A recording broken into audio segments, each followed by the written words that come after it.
Assalamualaikum warahmatullahi wabarakatuh. Perkenalkan, kami dari kelompok 2 dan kami ingin mempresentasikan tentang hasil dari eh, PowerPoint yang sudah kami buat. Oke, pertama-tama perkenalkan, saya Hijrah Rizky Saputro sebagai ketuanya. Oh ya, dan saya absen 13. Yang kedua adalah Muhammad Fakih Akbar, absen 23. Yang ketiga adalah Muhammad Fahri, absen 25.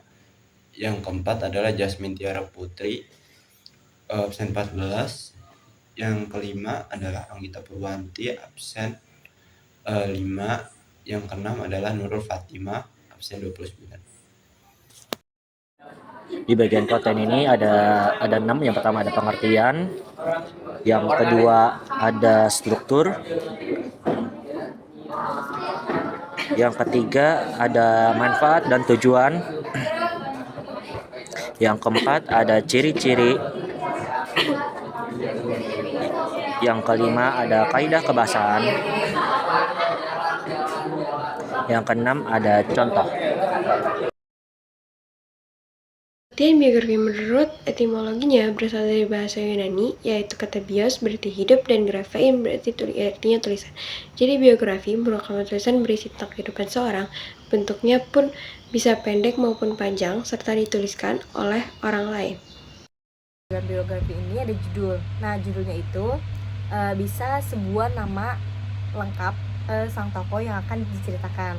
Yang kedua itu orientasi, berisi pengenalan tokoh atau gambaran awal tokoh yang akan diceritakan.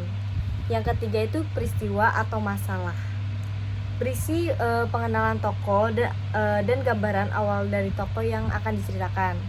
Yang keempat itu ada reorientation. Reorientation adalah bagian akhir dari sebuah cerita yang isinya motivasi dari sang tokoh yang kita ceritakan. Baik, kali ini saya akan menjelaskan tentang manfaat dan tujuan dari biografi tersebut. Manfaat dari biografi itu ada 3. Yang pertama bisa mengenal tokoh lebih dekat, yang kedua bisa memahami keputusan, yang ketiga bisa belajar tentang keteladanan. Yang pertama, bisa mengenal tokoh lebih dekat. Setelah kita membaca biografi, sadar atau tidak, kita pasti akan merasa lebih dekat dengan tokoh tersebut. Yang kedua adalah memahami keputusan. Di biografi, banyak poin-poin atau gagasan atau pendapat dari sang tokoh yang ingin disampaikan kepada kita. Gagasan-gagasan tersebut pasti berbeda dengan gagasan kita sekarang. Setelah kita membaca biografi tersebut, gagasan kita pasti akan terkoreksi dan akan mengubah pemahaman kita. Dengan pemahaman tersebut yang sudah dikoreksi, pasti akan membuat keputusan kita menjadi lebih baik. Yang ketiga itu adalah belajar tentang keteladanan.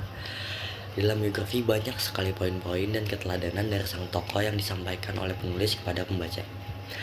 Nah, misal itu contoh keteladanan dalam menghadapi masalah.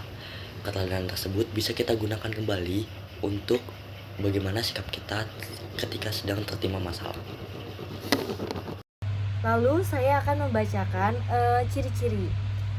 Jadi ciri-cirinya itu ada 3, yaitu berisi tentang fakta dari pengalaman hidup sang tokoh.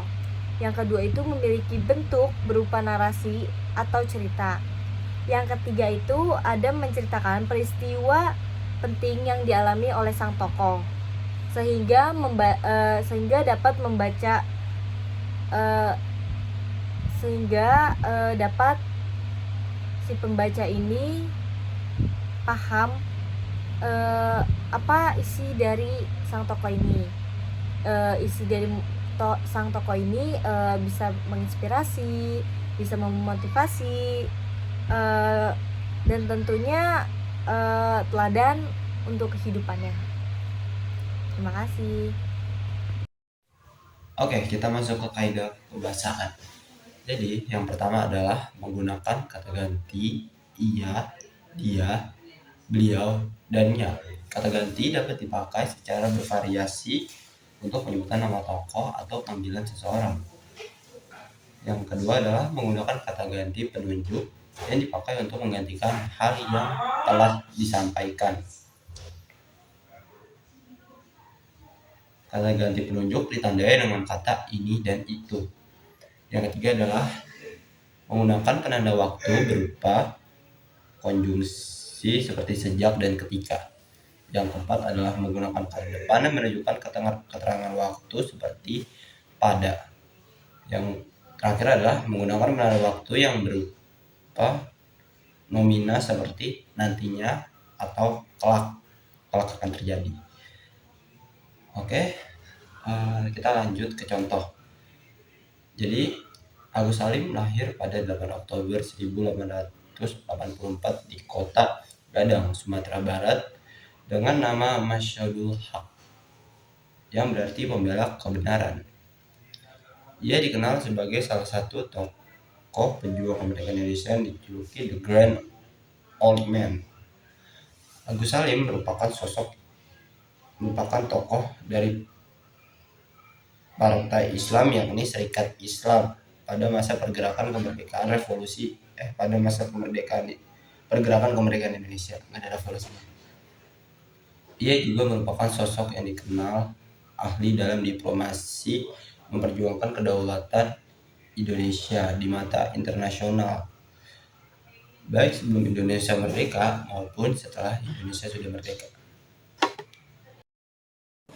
Ayahnya, Sultan Salim, adalah seorang jaksa di Pengadilan Tinggi Riau. Berkat kedudukannya ayahnya, ia dapat melanjutkan pendidikan dengan baik di sekolah-sekolah Belanda, sekaligus menunjukkan kecerdasannya. Ia mampu menguasai 9 bahasa, termasuk bahasa Belanda, Arab, Inggris, Jerman, Prancis, Latin, Turki, Jepang, dan Melayu. Setelah menyelesaikan pendidikan dasarnya, ia melanjutkan ke sekolah menengah di Batavia, kini sekarang jadi Jakarta, dan kemudian ke HBS atau Hongare Begor School di Bandung. Agus Salim adalah seorang nasionalis yang gigih dalam perjuangan kemerdekaan Indonesia.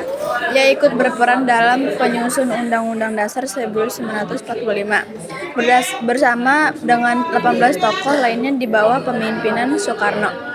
Selain itu, ia juga terkenal sebagai seorang diplomat yang mahir dalam memperjuangkan kedaulatan Indonesia di tingkat internasional. Sekian dari penjelasan teks biografi dari kelompok 2. Wassalamualaikum warahmatullahi wabarakatuh.